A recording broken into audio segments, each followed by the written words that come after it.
Bank খাতকে বলা হয় অর্থনীতির প্রাণকেন্দ্র, কারণ এর স্থিতিশীলতার উপর নির্ভর করে বিনিয়োগ, বাণিজ্য, কর্মসংস্থান, এমনকি মানুষের আস্থাও। কিন্তু যখন এই খাতে অস্থিরতা দেখা দেয়, তখন তার প্রভাব শুধু আর্থিক খাতে সীমাবদ্ধ থাকে না, বরং পুরো অর্থনীতিতে এর প্রভাব পড়ে। আজকে আমরা আলোচনা করব ব্যাংক খাতে অস্থিরতা কিভাবে অর্থনীতির প্রভাব ফেলে এবং এর সমাধান কতটা জরুরি।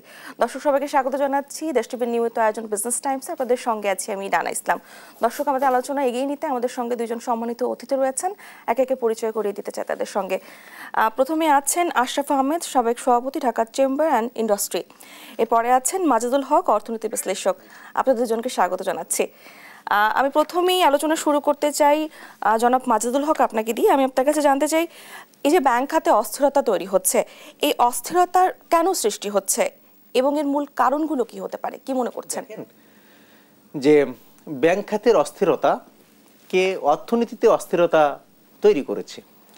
আচ্ছা, ব্যাংক খাতের অস্থিরতার উৎপত্তিটা কোথায়?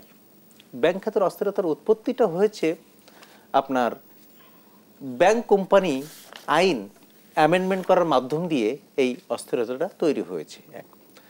দ্বিতীয় নম্বর কথা হলো যে ব্যাংক কোম্পানি আইনের মাধ্যম দিয়ে আপনি একটা বোর্ডে একটা পরিচালক 12 বছর পর্যন্ত থাকতে পারবে, একটা পরিবারের 5-6 জন থাকতে পারবে, 4-5 জন থাকতে পারবে।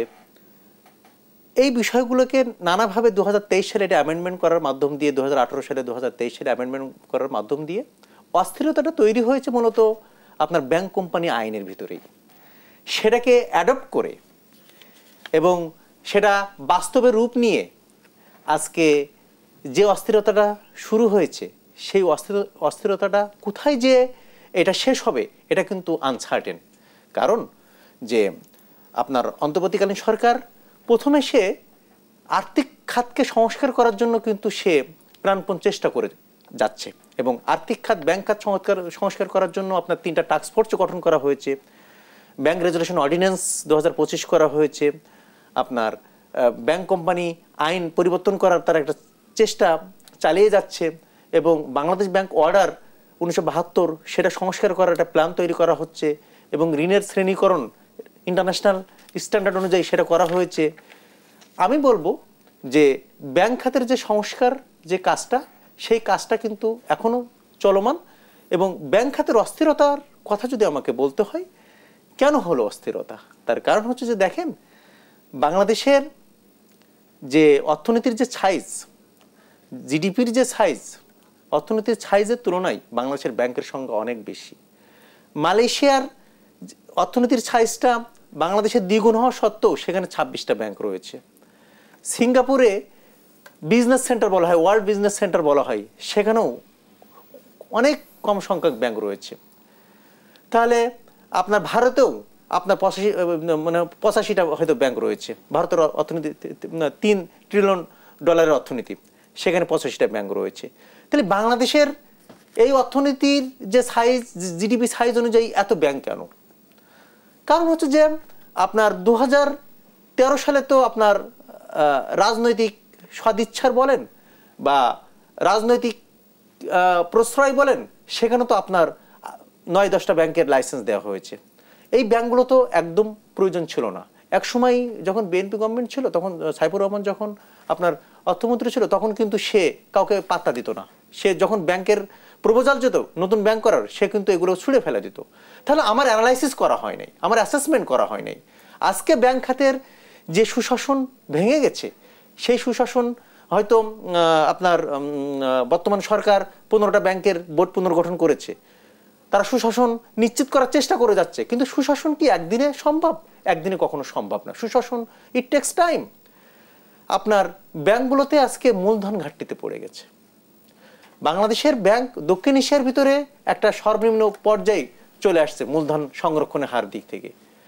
আপনার গ্লোবাল স্ট্যান্ডার্ড মূলধন, একটা ব্যাংকের মূলধন সংরক্ষণ রাখতে হবে, সেটা হচ্ছে 10% খারাপ এর পরিবর্তে।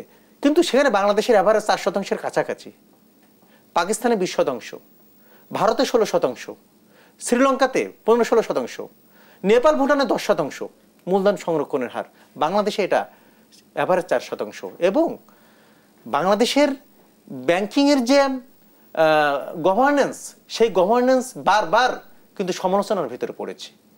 রেগুলেটর সমালোচনার ভিতরে পড়েছে, কমার্শিয়াল সেক্টর প্রাইভেট খাতের ব্যাংকগুলো সমালোচনার ভিতরে পড়েছে, রাষ্ট্রায়ত্ত ব্যাংকগুলো সমালোচনার ভিতরে পড়েছে। কেন? আজকে রাষ্ট্রায়ত্ত ব্যাংক বলেন, আজকে প্রাইভেট খাতের ব্যাংকগুলো বলেন, এগুলো হয়েছে দ্বৈত শাসনের মাধ্যম দিয়ে। একটা অর্থনীতিতে ব্যাংক ব্যবস্থা দ্বৈত শাসনের মধ্য দিয়ে যদি চলে, তাহলে সেই ব্যাংক ব্যবস্থা আসলে গুড গভর্নেন্স থাকে না। আজকে রাষ্ট্রায়ত্ত ব্যাংকে অনেক ব্যাংকের খেলাপি ঋণ 70% উপরে চলে গেছে। তাহলে রাষ্ট্রায়ত্ত ব্যাংকের মূলধন ঘাটতিতে পড়ে গেছে। তাহলে এই দায়ভার কে নিবে? এটা কি অর্থ মন্ত্রণালয়ের আর্থিক প্রতিষ্ঠান বিভাগ এই দায়ভার নেওয়ার কথা? কারণ রাষ্ট্রায়ত্ত ব্যাংকগুলো পরিচালিত হয়েছে দ্বৈত শাসনে। একটা হচ্ছে অর্থ মন্ত্রণালয়ের আর্থিক প্রতিষ্ঠান বিভাগ, আরেকটা হচ্ছে যে কেন্দ্র ব্যাংক।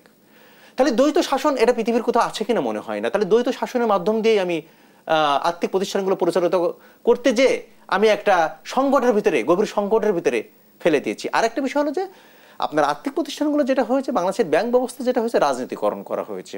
আমি রাষ্ট্রায়ত্ত ব্যাংকের কথা বলি, রাষ্ট্রায়ত্ত ব্যাংকের বোর্ডে কে বসবে সেটা রাজনীতিকরণ করা হয়েছে। সিদ্ধান্তগুলো আসছে আর্থিক প্রতিষ্ঠান বিভাগ থেকে। এবং বিশ্বব্যাংক বলছিল যে আর্থিক প্রতিষ্ঠান বিভাগ যেদিন থেকে শুরু হয়েছে, সেদিন বিশ্বব্যাংক কিন্তু বলে গেছিল, বিশ্বব্যাংকের প্রতিনিধিরা, যে বাংলাদেশের ব্যাংক খাতের স্বাধীনতা খর্ব হবে। সেটা কিন্তু আমরা দেখতে পেয়েছি শেষ পর্যন্ত। এবং আজকে রাষ্ট্রায়ত্ত ব্যাংক বলেন, আজকে প্রাইভেট খাতের ব্যাংক বলেন, এই ব্যাংকগুলোর যে আজকে যে নাজুক পরিস্থিতি কেন, গভীর সংকটে কেন পড়ছে, আজকে বিনিয়োগ হচ্ছে না কেন ব্যাংক থেকে, খেলাপি ঋণ কেন হু করে বেড়ে যাচ্ছে, প্রবেশন ঘাটতি কেন, মূলধন সংরক্ষণ হারে এত কম কেন? তার কারণ হচ্ছে যে আপনার গভীর নজরদারি ছিল না, আপনার সুশৃঙ্খল ছিল না, আপনার সুশাসন ছিল না। সেটা আপনি রেগুলেটর বলেন, প্রাইভেট খাত বলেন, আপনি মানে এমনও হয়েছে আজকে যে খেলাপি ঋণগুলো হু করে কেন বাড়ছে, আজকে অডিট করার মাধ্যম দিয়ে, ফরেন্সিক অডিট করার মাধ্যম দিয়ে আজকে যারা ঋণ নিয়েছে তাদের কোনো হদিস পাওয়া যাচ্ছে না। কে এই ঋণের গতিপথটা কোথায় গেল সেটা আমরা পাচ্ছি না কেন? তার কারণ হচ্ছে যে তাহলে যখন আমরা ঋণ দিয়েছি, তাহলে এটা রেগুলেটরও জানতো, তাহলে রেগুলেটরকে বাইপাস করে কোনো কাজ করা হয় নাই। এখন অনেকদিন পরে এখন আমরা ব্যাংক সংস্কার করার কথা বলছি এবং বারবার উচ্চস্বরে বলছি, হ্যাঁ আমরা ব্যাংক সংস্কার করে ফেলবো এবং সুশাসন নিশ্চিত করব। কিন্তু বাংলাদেশের কনটেক্সটে 1972 সালের পর থেকে কি রেগুলেটর ছিল না বাংলাদেশে? কিন্তু রেগুলেটরের সামনে কিভাবে একটা সেক্টর কিভাবে আজকে ধ্বংসের দ্বার প্রান্তে চলে গেল? রেগুলেটর তো আমার রয়েছে। জনাব মাজেদুল হক, আমি আবারও আসবো আপনার কাছে, তবে এবার আমি প্রশ্ন রাখতে চাই আশরাফ আহমেদ আপনার কাছে। আমি একই প্রশ্ন আপনার কাছেও রাখতে চাই, ব্যাংক খাতে অস্থিরতা কেন বাড়ছে? ধন্যবাদ। আমি অন্য একটা গল্প দিয়ে শুরু করি। 2022 সনে সাইগন কমার্শিয়াল ব্যাংক নামে ভিয়েতনামে একটা ব্যাংক কলাপস করে।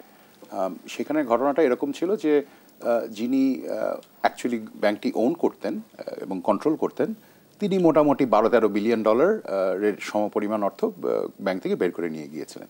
সো এটা যখন কলাপস করে, তারপরে দেখা গেল যে ভিয়েতনামিজ গভর্নমেন্ট শুধু যে উনাকে আটক করলেন তা না, রেগুলেটরদের মধ্যে থেকে একটা বড় অংশ যারা এই এই ব্যাংকের রেগুলেটরি সুপারভিশনের দায়িত্বে ছিলেন তাদেরকেও দায়ী করা হলো। একই সাথে ব্যাংক কর্মকর্তারা যারা এই ধরনের ইনসাইডার লেন্ডিংয়ের সাথে সংশ্লিষ্ট ছিলেন তাদেরকেও আইনের আওতায় আনা হয়েছে। আইনের আওতায় আনা হয়েছে ঠিকই বলা হচ্ছে, কিন্তু এই টাকাটা ওনারা রিকভার করতে পারবেন কি পারবেন না এই ব্যাপারে এখনও একটা বড় ধরনের সংকট রয়েই গেছে। ফলে যেটা হয় যে ব্যাংকিং সিস্টেমের হিসাব অনুসারে এটাকে লস হিসেবে বুক করতে হয়, কিন্তু ভিয়েতনামের সেন্ট্রাল ব্যাংক তখন যেটা করতে বাধ্য হলো, এবং এই ধরনের একটা ঘটনা ঘটলে যেটা হয় আমরা যেটাকে বলি যে ব্যাংক রান। সো ওই সাইগন কমার্শিয়াল ব্যাংকের সমস্ত ডিপোজিটার তখন পরের দিন তাদের সমস্ত টাকা উইথড্র করতে চাইলেন এবং পারলেন না, কারণ ব্যাংকের এই লিকুইডিটি ছিল না। তখন সেন্ট্রাল ব্যাংক যেটা হয় যে লিকুইডিটি প্রোভাইড করলেন, বেসিক্যালি ব্যাংকটাকে সেন্ট্রাল ব্যাংক থেকে লোন দেওয়া হলো এবং সেই লোনে ডিপোজিটারদেরকে ফেরত দিয়ে তারপরে যে তাদের ব্যাংকে যে লোন আদায় করার কথা ছিল সেটা নিয়ে তারা কাজ করা শুরু করলেন। এটা মোটামুটি স্ট্যান্ডার্ড প্র্যাকটিস। আমাদের ক্ষেত্রে যেটা হচ্ছে, আমরা কিন্তু মোটামুটি ঠিক এই কাজটাই করেছি। আপনি যদি দেখেন যে আমাদের রাফলি 14টা ব্যাংক এই ধরনের বিভিন্ন ধরনের স্ক্যামের কারণে, মিসম্যানেজমেন্টের কারণে একটা বড় ধরনের সংকটে পড়েছে। এবং এরা কিন্তু যে ব্যাংকিং খাত, আমি যেটা বারবার বলি যে দেখুন এই 14-15টা ব্যাংক কিন্তু ব্যাংকিং খাতের নির্ণায়ক না।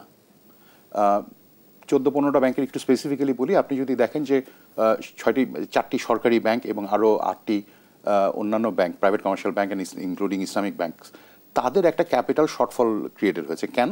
তাদের যে নন পারফর্মিং লোনস যেটা ফেরত আসছে না, সেটার সংখ্যা অস্বাভাবিকভাবে বেড়ে গেছে। ফলে তারা ডিপোজিটারদের টাকা ফেরত দিতে পারছেন না। এবং যেটা হচ্ছে যে ডিপোজিটাররা যখন এই ব্যাংকগুলোতে গিয়ে বলছেন যে আমাদের যে ডিপোজিট করা আছে টাকাটা ফেরত দাও, তখন তারা সেটা দিতে পারছে না, বলছেন যে 5,000 টাকার বেশি দিতে পারবো না ডেইলি। আবার উল্টা দিকে কিন্তু সেন্ট্রাল ব্যাংক কিন্তু এই ব্যাংকগুলোকে প্রায়, আমি যতটুকু জানি যে গত মাসেই বোধহয় 65,000 কোটি টাকার মতো আউটস্ট্যান্ডিং ছিল, লোন দিয়েছেন।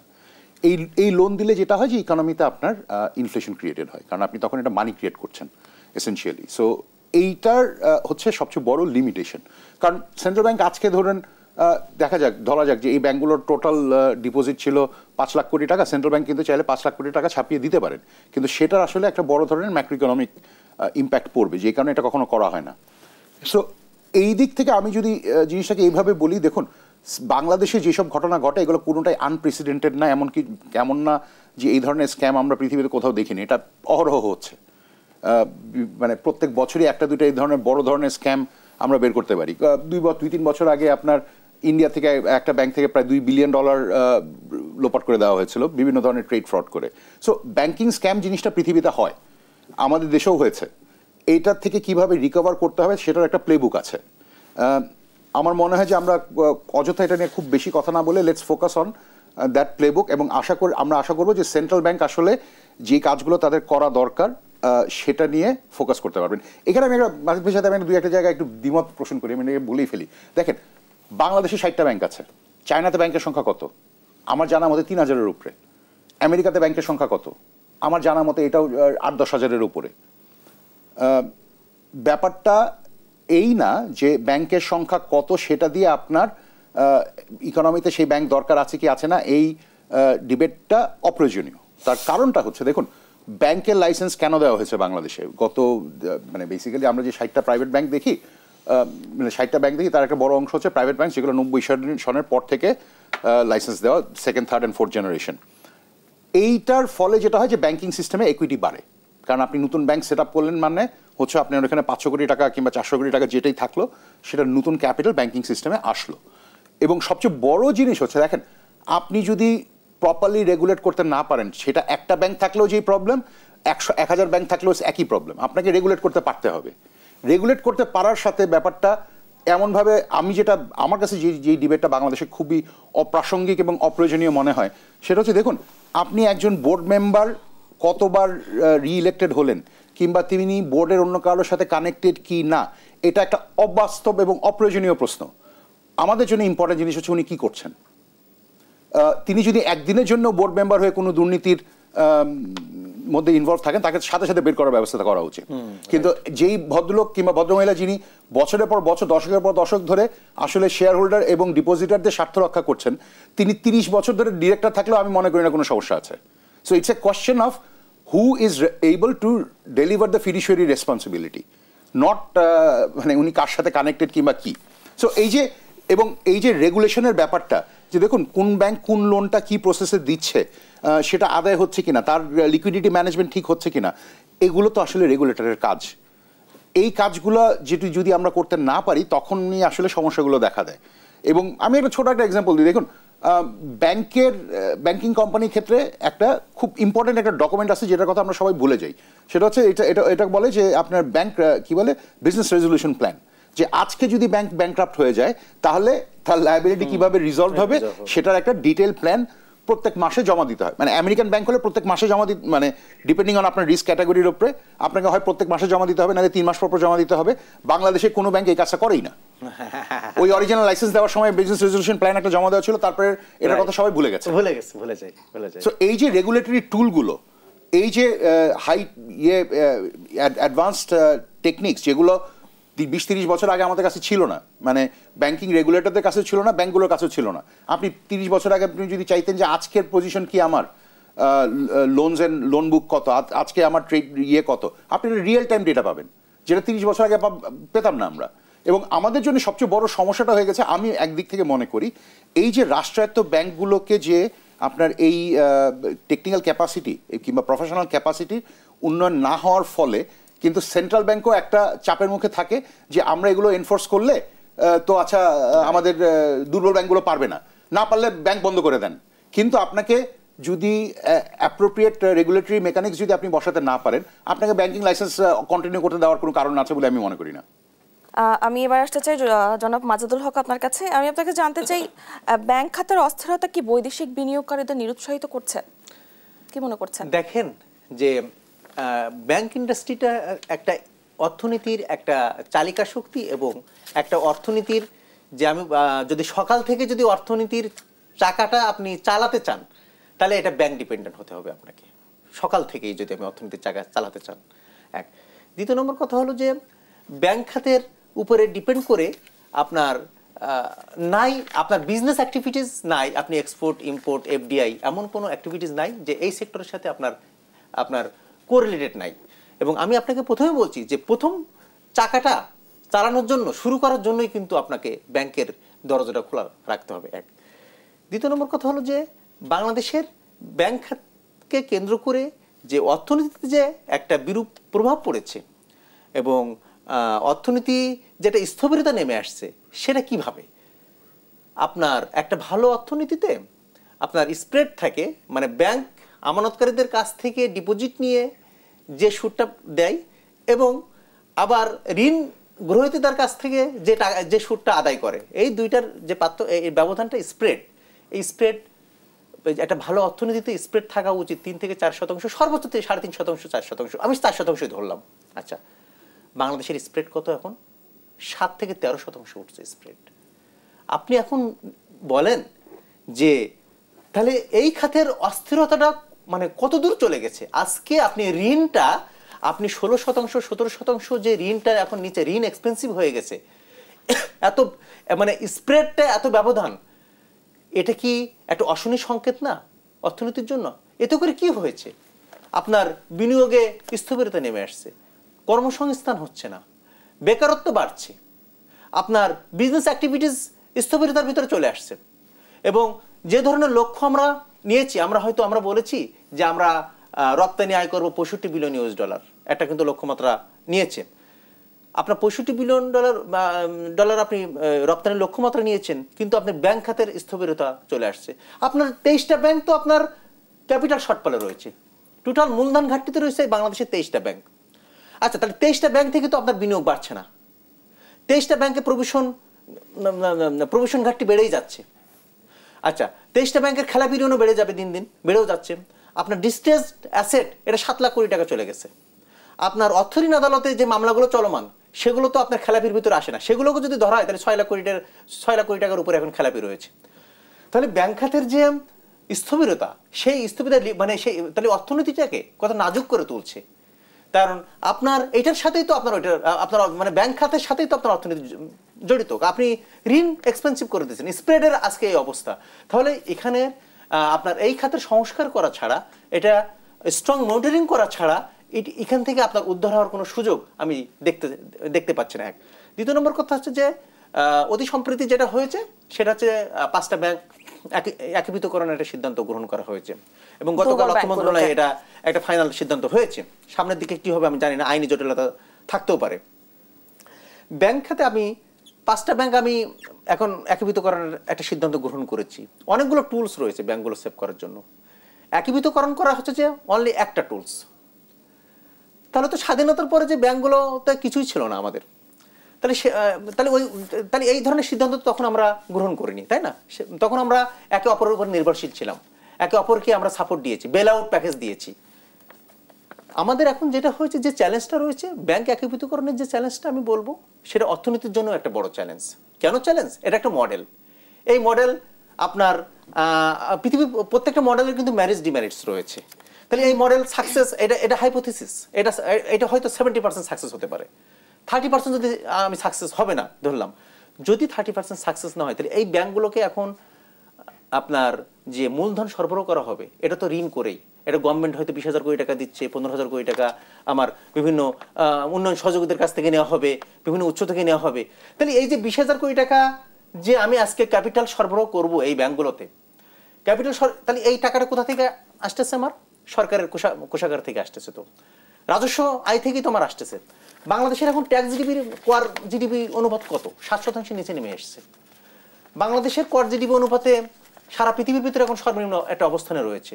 তাহলে আমরা একদিকে আমরা কর জিডিপি অনুপাত কিন্তু বাড়াতে পাচ্ছি না, আর একদিকে আমরা যে রাজস্ব আয় হচ্ছে সেই রাজস্ব আয় থেকে আমি যে এলিং যে ব্যাংকগুলো রয়েছে, আমি অসুস্থ যে ব্যাংকগুলো রয়েছে, তাদেরকে আমি এখন আমার মূলধন সরবরাহ করতে হচ্ছে।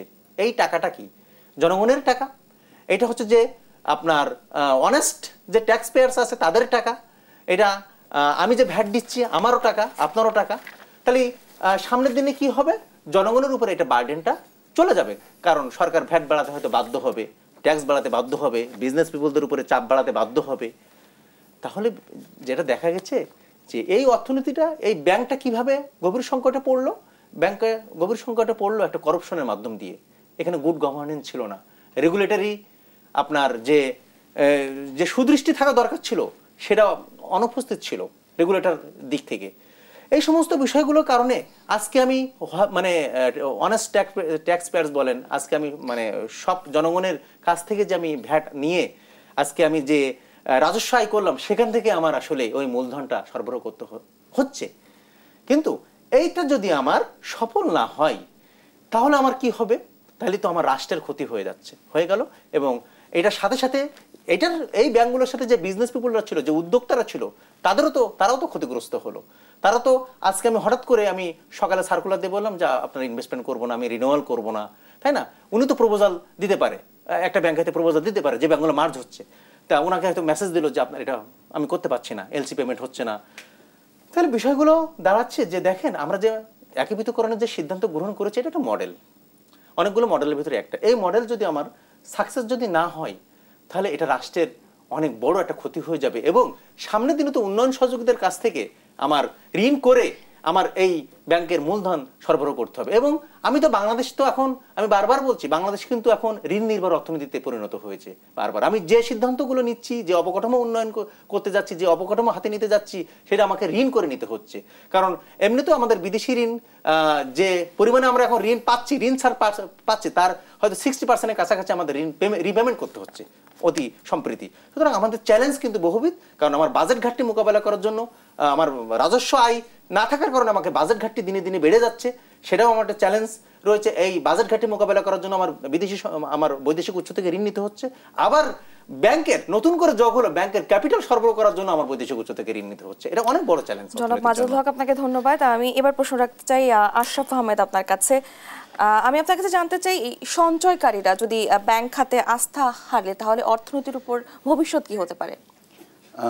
সঞ্চয়কারীরা যখন ব্যাংকিং খাতে আস্থা না রাখে তখন আসলে ব্যাংকিং সিস্টেম এক্সিস্ট করতে পারে না, এটা হচ্ছে বটম লাইন।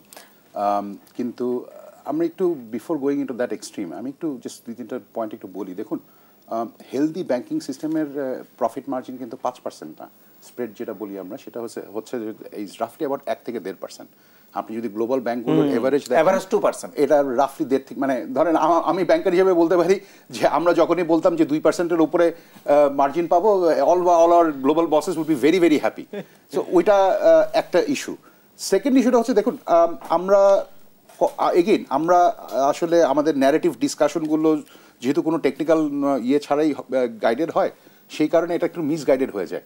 যেমন আমি প্রথমেই একটা জিনিস বলি, দেখুন আপনি মার্জ করবেন কি করবেন না, এটা আসলে একদমই খুব জরুরি কোনো ডিসকাশন না। মার্জ করার প্রসেসটা হচ্ছে আপনি ম্যানেজমেন্ট, আপনার আলটিমেট প্রসেস ইস্যুটা হচ্ছে আপনার এই যে ব্যাড ডেটের কনসেন্ট্রেশন হচ্ছে, এটা আপনি কি করবেন। এই যে ডিপোজিটারদের টাকা যেটা দিয়ে এই ব্যাড ডেটগুলো ফান্ড করা হচ্ছে, সেটা আপনি কিভাবে ফেরত দিবেন। এবং এখানে ব্যাংকের আরেকটা ফ্যাক্টর কাজ করে, সেটা হচ্ছে যে হ্যাঁ 6 লক্ষ কোটি টাকা ব্যাড ডেট ঠিকই, এর মধ্যে ট্রাবল ব্যাংকের ব্যাড ডেট হয়তো বা 80%। সো ধরলাম আমরা 4 লক্ষ কোটি টাকা, 4 লক্ষ কোটি টাকার মধ্যে 1.5-2 লক্ষ কোটি টাকার মতন কিন্তু ব্যাংকগুলোর কাছে অলরেডি ক্যাপিটাল আছে। বাকি আমরা কিন্তু সেন্ট্রাল ব্যাংক কিন্তু অলরেডি আমি যতদূর জানি 65 না 25 হাজার কোটি টাকার মতো লেভেলে অলরেডি বিভিন্ন ধরনের লিকুইডিটি সাপোর্ট দিয়ে দিয়েছে ব্যাংকগুলোকে। তার মানে ব্যাপারটা হচ্ছে এখানে দরকার ছিল আসলে ক্যাপিটাল শর্টফল, বাংলাদেশ ব্যাংক আসলে দিয়েছে লোন। ক্যাপিটাল শর্টফল না হয় টাকার ব্যবস্থা হয়ে গেছে, কিন্তু ওই ব্যালেন্স শিটটা ম্যানেজমেন্ট হয়নি। সো রাফলি আপনি যদি দেখেন যে হয়তোবা 4 লক্ষ কোটি টাকা থেকে যদি আপনার 3 লক্ষ কোটি টাকার আসলে হিসাব এভাবে মিলে যায়, তার মানে বাকি আছে আরো 1 লক্ষ কোটি টাকা। এখন আমি একটু এই যে লোন পোর্টফোলিও এখানে একটু অ্যানালিসিস করি। দেখুন, এই যে 4 লক্ষ কোটি টাকা ব্যাড ডেট যেটা আমরা বলছি, এটা কিন্তু সিস্টেমের অ্যাগ্রিগেট ব্যাড ডেট, এবং এটার একটা বিশাল বড় অংশ হচ্ছে এই যে গত 2 বছরে আপনার এই ব্যাংকগুলো থেকে যে ওয়ার্কিং ক্যাপিটালের ফ্লো বন্ধ করে দেওয়া হয়েছিল, ফলে যেই ব্যাড ডেটটা হয়েছে। আমি একটা এক্সাম্পল দিই। আমার এক বন্ধু, উনি একটা ব্যাংকে তার প্রায় 40-50 কোটি টাকার মতো একটা ওয়ার্কিং ক্যাপিটাল ছিল, কিন্তু 2 বছর আগে যখন হঠাৎ করে ওনার ওয়ার্কিং ক্যাপিটাল বন্ধ হয়ে গেল, বলা হলো যে না, আপনাকে আর কালকে থেকে আর এলসি খুলতে পারবো না, কালকে থেকে আর ওয়ার্কিং ক্যাপিটালে টাকা দিতে পারবো না, ভদ্রলোকের কিন্তু সাথে সাথে he went into a spiral, যে উনি কিন্তু সাথে সাথে ব্যাড ডেট হয়ে গেলেন। কারণ কি হচ্ছে, যে উনি ওয়ার্কিং ক্যাপিটাল ড্র করতে না পারলে উনি ব্যবসা করতে পারছেন না, ব্যবসা করতে না পারলে ইন্টারেস্টও দিতে পারছেন না, যে টার্ম লোন যেটা ছিল ওইটারও পেমেন্ট করতে পারছেন না। ফলে কি হচ্ছে, বাকি যে লোনগুলো ছিল সবকটাই একসাথে এনপিএল হয়ে যাচ্ছে। এখন ওনার কিন্তু ফান্ডামেন্টাল অন্য কোনো প্রবলেম ছিল না, কিন্তু এই সেট ওয়ার্কিং ক্যাপিটাল বন্ধ হওয়ার কারণে কিন্তু তাকে এনপিএল হতে হয়েছে। এটার নর্মাল সলিউশন হচ্ছে আপনি ভালো যে ব্যাংকগুলো, বাই দ্য ওয়ে আমাদের 60টা ব্যাংকের মধ্যে 10-15টা ব্যাংক ইজ এক্সপিরিয়েন্সিং মানে their greatest financial year in long history. মানে এরকম রেকর্ড প্রফিটও ওনারা কোনোদিন করেননি, এরকম লিকুইডিটিও কোনোদিন পান নাই, এরকম গ্রোথও কোনোদিন পান নাই। এবং আলটিমেটলি যেটা হবে, ন্যাচারাল কোর্স অফ বিজনেস হচ্ছে ভালো ব্যাংকগুলো এই ব্যাড ব্যাংকের কাস্টমারদের এবং ডিপোজিটারদের কাছে ডিপোজিটদের নিয়ে যাবে, এবং ব্যাড ব্যাংকগুলো গ্র্যাজুয়ালি স্কুইজ করতে করতে একটা পয়েন্টে গিয়ে বন্ধ হয়ে যাবে। এবং আলটিমেটলি দেখা যাবে যে আপনি যদি এই প্রসেসটা চলতে দেন, এই যে আপনি যে 4 লক্ষ কোটি টাকা ব্যাড ডেট বলছেন, তার একটা বিশাল বড় অংশ রিহ্যাবিলিটেড হবে ভালো ব্যাংকগুলোতে, এবং ডিপোজিটারও গ্র্যাজুয়ালি এই ব্যাংকগুলো ছেড়ে ভালো ব্যাংকগুলোতে চলে যাবেন। সেন্ট্রাল ব্যাংকের দায়িত্ব নেওয়া উচিত যে এই যে লিকুইডিটি সাপোর্টটা, সিস্টেমিক লিকুইডিটি যেটা, এটা ম্যানেজ করার জন্য সেন্ট্রাল ব্যাংকের যথেষ্ট রিসোর্সেস আছে। সো এই ট্রানজিশনটা, এবং আপনি যদি খুব সিম্পলি ব্যাপারটা চিন্তা করেন, যে ব্যাংকিং সিস্টেমের যেই সিস্টেম ওয়াইজ যে ইম্প্যাক্টটা পড়ছে ক্যাপিটাল শর্টফল কিংবা প্রভিশন শর্টফলটা, এটা কিন্তু আসলে আমাদের ব্যাংকিং সিস্টেমের 3-4 বছরের প্রফিট। তার মানে হচ্ছে যে 3-4 বছর কিন্তু মোটামুটি সেন্ট্রাল ব্যাংক যদি সাপোর্ট করতে পারে, banking system can hill itself. হ্যাঁ, এই প্রসেসে যেই ব্যাংকগুলো অ্যাফ্লিক্টেড হয়েছে, তারা হয়তোবা ওই ব্যাংক হিসেবে সার্ভাইভ করবেন না, মার্চ করলেও সার্ভাইভ করবেন না। সো ব্যাপারটা তো আসলে ওইখানের ইস্যুটা হচ্ছে, একটু আগে যে এই রেফারেন্সে দিচ্ছিলাম, দেখুন বিজনেস রেজলিউশন প্ল্যান, এটা ব্যাংকের জন্য যেমন দরকার, সিস্টেমের জন্য তেমনি দরকার, আমাদের কর্পোরেট খাতের জন্য সেরকমভাবেই দরকার। সো এই যে ট্রানজিশনটা, ব্যাপারটা এমন না যে সবকিছু ধ্বংস হয়ে গেছে বলে আমরা এখন মাথায় হাত দিয়ে বসে থাকবো। আমাদের কিন্তু কিছু একটা করতে হবে। আগামীকালকে সকালবেলা সূর্য উঠবে, সকালবেলা আমাদেরকে বিল দিতে হবে। সো এটা যদি করতে যাই, তাহলে ট্রানজিশন পাথটা কি, ট্রানজিশন পাথটা কি হবে, এটা এই প্লেবুক দুনিয়াতে অসংখ্যবার প্লেড আউট হয়েছে, প্রত্যেকবারও হচ্ছে, এবং আমি আনফর্চুনেট বলি আর যাই বলি, আমার ধারণা এটা ভবিষ্যতেও হবে। এখন পয়েন্টটা হচ্ছে আমাদের পাথওয়ে আউট অফ দিস কোয়াগমেয়ার কি, এটা আমরা জানি কিনা। এটা আমরা জানি। সেন্ট্রাল ব্যাংকে আসলে যেই দুঃখের ব্যাপারটা হচ্ছে, দেখুন সেন্ট্রাল ব্যাংকে কিন্তু এই জিনিসটা যে ওনারা জানেন না তা কিন্তু না, খুব ভালোভাবেই জানেন। কিন্তু আমাদের ওভারঅল পলিটিক্যাল এনভায়রনমেন্ট থেকে শুরু করে আমরা সব জায়গা থেকে আসলে এই জিনিসগুলো নিয়ে এতটা ধোঁয়াশা তৈরি করি যে দিনের শেষে সেন্ট্রাল ব্যাংক কিন্তু প্রপার অ্যাকশনগুলো নেওয়ার জন্য যে সাপোর্টটা দরকার ইকোসিস্টেম থেকে, সেটা পান না। এই যে আমরা একটু আগে যেটা কথা বলতেছিলাম, যে দেখুন এই যে রেগুলেটরি সুপারভিশন কেন ফেল করেছিল, সেই ফেলিয়ারের সোর্সটা কিন্তু সেন্ট্রাল ব্যাংক না, সেই ফেলিয়ারের সোর্সটা আমাদের আরো অনেক কিছুর মধ্যে থেকে ছিল।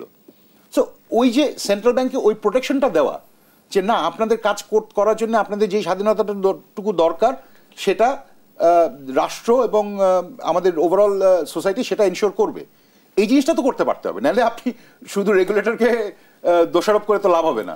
আমি এবার আসতে চাই আশরাফ আহমেদ আপনার কাছে। আমি জানতে চাই, এই যে দুর্বল ব্যাংকগুলোর বোর্ড ভেঙে দেওয়া হয়েছে, বেশ কয়েকটি ব্যাংকে তারল্য সহায়তাও দেওয়া হয়েছে, সেগুলোর আদৌ কি কোনো উন্নতি হয়েছে কি? না, এটা তো ধরেন স্ট্যাবিলাইজেশন প্রসেসের প্রথম স্টেপ হচ্ছে আপনি বোর্ড রিকনস্টিটিউট করবেন। সেকেন্ড জিনিস হচ্ছে আপনি ব্যাংকে যেহেতু একটা রান শুরু হয়েছে, ডিপোজিটাররা উইথড্র করছেন, সেখানে একটা লিকুইডিটি সাপোর্ট দিবেন। সো এই দুটো কাজই কিন্তু ইজ অ্যাপ্রোপ্রিয়েট বলে আমি মনে করি। এখানে 2-3টা জিনিস আপনার একটু বলতে হবে, যে দেখুন এই কাজটা কিন্তু বোর্ড রিকনস্টিটিউশনের কাজ কিন্তু মোটামুটি গত বছরই কমপ্লিট হয়ে গেছে, এই বছর খালি একটা ব্যাংকে করা হয়েছে। সেইখানেও কিন্তু এটা কিন্তু টেম্পোরারি মেজার, কারণ আপনি যে ইন্ডিপেন্ডেন্ট বোর্ড ক্রিয়েট করলেন সেই বোর্ডকে কিন্তু আপনার একটা অবজেক্টিভ দেওয়া উচিত বলে আমি মনে করি, যে এই ব্যাংকটার রেজলিউশন কিভাবে করবেন within a time frame. Central bank কিন্তু আবার এই লেভেলের ইন্টারভেনশন কিন্তু করেননি, যে তারা যে বোর্ডটা রিকনস্টিটিউট করে ছেড়ে দিয়েছেন।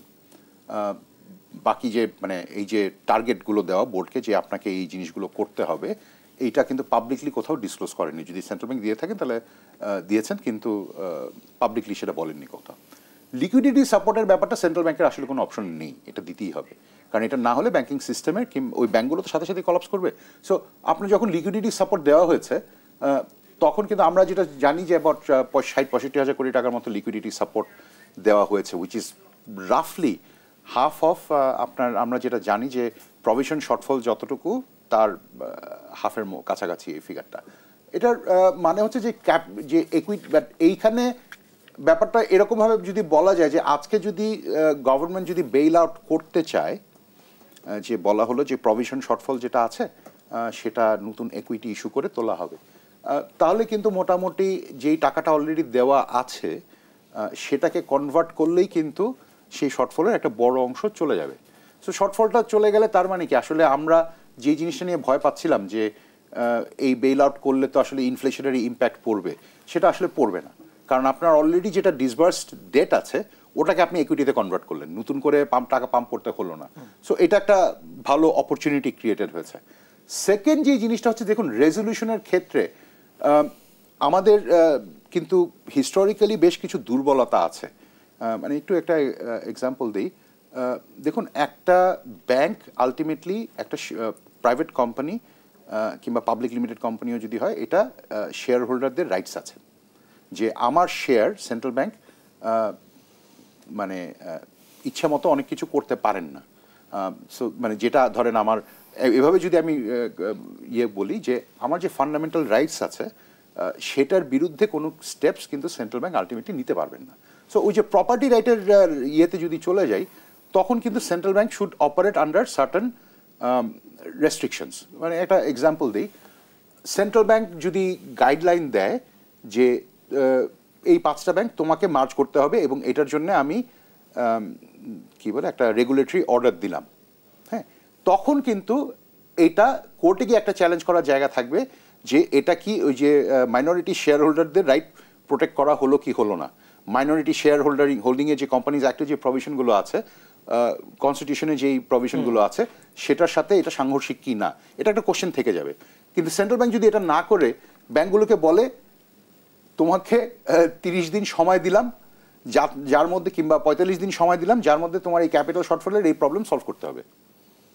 সলভ করার জন্য তুমি যা করতে চাও করতে পারো, বাট তোমরা সেটার জন্য যদি পারমিশন লাগে সেটা সেন্ট্রাল ব্যাংকের কাছে যাবে। তখন ব্যাংকগুলো কি করবে? ব্যাংকগুলো গিয়ে বলতে হবে ভাই আমি মার্চ করতে চাই কিংবা আমি মার্চ করতে চাই না, কিংবা যদি ব্যাংক বলে যে আমি মার্চ করতে চাই না, তখন ব্যাংকে বলতে হবে যে তাহলে আপনি ক্যাপিটাল কোথায় পাবেন, সেটার জন্য আপনাকে কি করতে হবে। সেটা যদি করতে না পারেন তাহলে লাইসেন্স ক্যান্সেল হয়ে যাবে কিংবা কনফিসকেশন হবে, কিছু একটা হবে। রাইট, এটা হচ্ছে কি, তখন হয় কি, তখন এটা পুরো প্রসেসটা একটা লিগাল ফরম্যাটের ভিতরে থাকে, যেটা আসলে কারণ ব্যাংক যদি আজকে ডিসাইড করে আমরা ইস্যু করবো, কি বলে রাইট শেয়ার ইস্যু করবো, কিংবা আমরা নতুন করে ক্যাপিটাল ইস্যু করবো, আর রিপিট পাবলিক অফারিং করবো, অনেক কিছু করতে পারে ব্যাংক। সো এই যে এই প্রসেসগুলো কিন্তু, বাট এগুলো ভলেন্টারি এবং উইদিন দ্য ল, তখন ওইটাতে রেগুলেটরি অ্যাপ্রুভাল বিএসইসি কিংবা বাংলাদেশ ব্যাংকের কাছে যেতে হবে, সেটা তখন ওইভাবে দেখাই যাবে, বাট তখন ব্যাপারটা অন্য একটা অ্যাঙ্গেলে রিজলভ হচ্ছে। জনাব আশরাফ আহমেদ, ধন্যবাদ আপনাকে। আমি এবার আসতে চাই মাজেদুল হক আপনার কাছে। আমি আপনাকে জানতে চাই ব্যাংকিং খাতে আস্থা ফিরিয়ে আনতে কি ধরনের সংস্কার প্রয়োজন? জি দেখেন, যে ব্যাংকিং খাতে আস্থা সংস্কার তো প্রয়োজন এবং সংস্কার চলমান। সংস্কার হয়তো আপনার 40% হয়েছে, আর 60% হচ্ছে যে আপনার বাস্তবায়ন হয় নাই, তাহলে সংস্কার চলমান। আর একটা কথা হলো যে আপনার আমানতকারীদের যে আস্থা, সেই আস্থা তো আপনার যে নষ্ট হয়েছে, যে 5টা ব্যাংকের কথা যদি আমরা, যে ব্যাংকগুলো একীভূতকরণ হচ্ছে, সেখানে তো বাংলাদেশ ব্যাংক প্রথমে তো সাপোর্ট দিয়েছে, লিকুইডিটি সাপোর্ট দিয়েছে। লিকুইডিটি সাপোর্ট দেওয়া সত্ত্বেও কিন্তু আমানতকারীদের আস্থা ফেরানো যায় নাই। আর ব্যাংকগুলো যখন আপনার পর্ষদ ভেঙে যায় তখন কিন্তু প্যানিক উইথড্রয়াল হয়, কিছুদিন ধরে প্যানিক উইথড্রয়াল হয়। এটা কিন্তু সারা পৃথিবীতেই একই সিনারিও, এটা শুধু বাংলাদেশে নয়। তা এরপরেও যেটা বাংলাদেশ ব্যাংক যেটা সিদ্ধান্ত গ্রহণ করেছে, পরে ইন্সপেকশন করাইছে, এটা হচ্ছে যে আপনার অডিট করানোর পরে তারা দেখলো যে কত পার্সেন্ট আসলে আমার লোন এনপিএল আছে এবং আমার ডকুমেন্টেড লোন আছে, নন ডকুমেন্টেড আনডকুমেন্টেড কত পার্সেন্ট আছে, এগুলোকে সব বিচার বিশ্লেষণ করে কিন্তু একটা সিদ্ধান্ত গ্রহণ করছে যে ব্যাংকগুলোকে আসলে আমি এই টুলস ইউজ করব।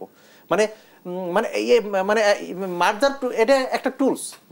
সেন্ট্রাল ব্যাংকের কাছে অনেকগুলো টুলস রয়েছে। আশরাফ ভাই যেটা বললেন, আশরাফ ভাইয়ের সাথে আমি একমত, অনেকগুলো টুলস রয়েছে, কিন্তু সেন্ট্রাল ব্যাংক এখন চাচ্ছে যে সে মার্জারের টুলসটা ইউজ করে সেই মডেলটাকে সাকসেস করার জন্য।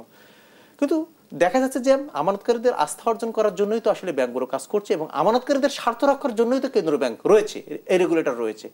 কিন্তু আমার কথা হলো যে ব্যাংকগুলো এত বছর ধরে 10 বছর 15 বছর ধরে যে আমানতকারীদের স্বার্থ রক্ষার জন্য কেন্দ্রীয় ব্যাংকের যে দেখভাল করার যেটা প্রয়োজন ছিল, সেটা কিন্তু এখন পরে সমালোচনার ভিতরে কিন্তু পড়ে গেছে।